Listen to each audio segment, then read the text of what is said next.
ఉదయం నిద్ర లేచిన వెంటనే మన కళ్ళకు కనిపించే మొదటి ముఖం మన రోజుపై ప్రభావం చూపుతుందా?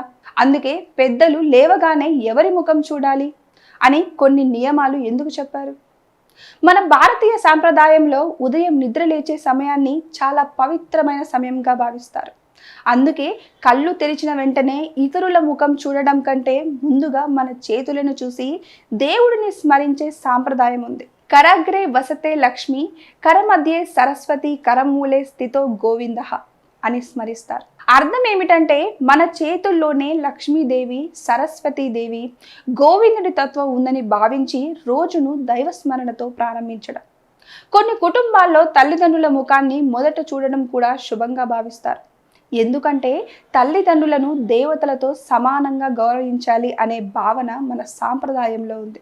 అయితే ఉదయం ఎవరినైనా చూస్తే చెడు జరుగుతుందని లేదా కొన్ని వ్యక్తుల ముఖం చూస్తే దురదృష్టం వస్తుందని శాస్త్రీయ ఆధారం లేదు.